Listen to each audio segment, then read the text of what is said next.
तो सबसे पहले पूंजी का पलायन रोकना है, और अगर पूंजी का पलायन रुकेगा तो बुद्धि का पलायन रुकेगा।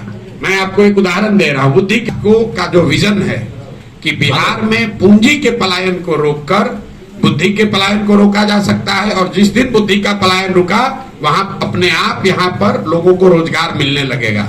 मान लीजिए कि आपको यहाँ घर बनाना है, यहाँ पर मुख्यमंत्री के अध्यक्षता में कमेटी है जिसका काम है ये देखना कि बैंक से लोगों को ये पैसा मिले। लेकिन जैसे सीओ, बीडीओ, डॉक्टर, इंस्पेक्टर, थाना वाला नहीं सुन रहा है मुख्यमंत्री और सरकार का बात, वैसे बैंक वाले भी बात नहीं सुन रहे हैं। अगर आपको गया में घर बनाना है, लोन लेने जाइएगा, आपको यहाँ लोन नहीं मिलेगा, और आप यहाँ पर पैसे वाले हैं और आपको नोएडा में घर खरीदना है, आपको बैठे बैठे लोन मिल जाएगा। अगर गया में लोन मिलता तो आप बताइए कितना ज्यादा घर बनता। अगर घर बनेगा तो जो लड़का जाकर प्लम्बर का काम, मेसन का काम, इलेक्ट्रीशियन का काम दिल्ली, नोएडा में कर रहा हो, गया में करता। आप जितने यहाँ पत्रकार आए हैं, देखिए इसकी कितनी इसका असर होता है। आप में से बहुत लोग आए होंगे गाड़ी से, मोटरसाइकिल से। कोई ऐसा मोटरसाइकिल आपने नहीं खरीदा होगा, गाड़ी नहीं खरीदा होगा जिसको कि फिनांस पर ना लिया हो आपने।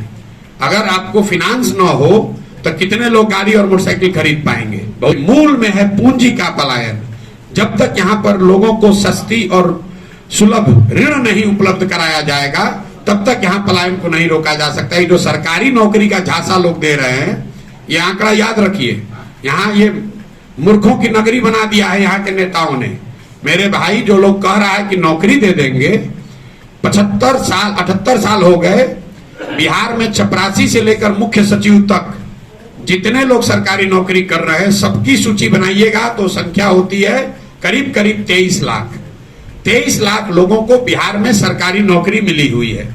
ये प्रतिशत के टर्म पर हुआ 1.97%, मतलब 98% बिहार के लोगों को ना सरकारी नौकरी है ना हो सकती है। लेकिन इसी 2% के सरकारी नौकरी के जाल में फंसाकर लाखों बच्चों को लोग, कोई ट्यूशन करा रहा है, कोई कोचिंग करा रहा है, कोई रिजर्वेशन का बात कर रहा है कि हम 50 कर देंगे, 65 कर देंगे। अरे भाई, अगर 100% भी आपने नौकरी दे दी तो भी तो 2% को नौकरी मिला। दुनिया में जो देश आगे बढ़े हैं, क्या वो रेलवे का एग्जाम देकर आगे बढ़े हैं? वहां पर लोग मुसल्लापुर में और चौधरी टोला में बैठ के ट्यूशन कर रहा है? नहीं।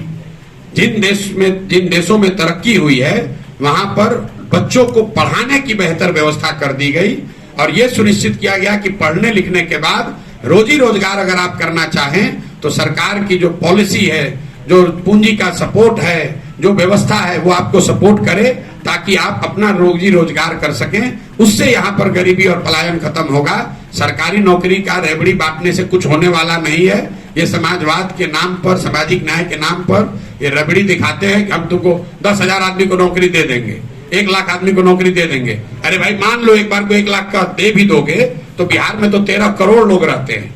1 लाख आदमी की नौकरी देने से 13 करोड़ लोगों का जीवन कैसे सुधरेगा? हेलो।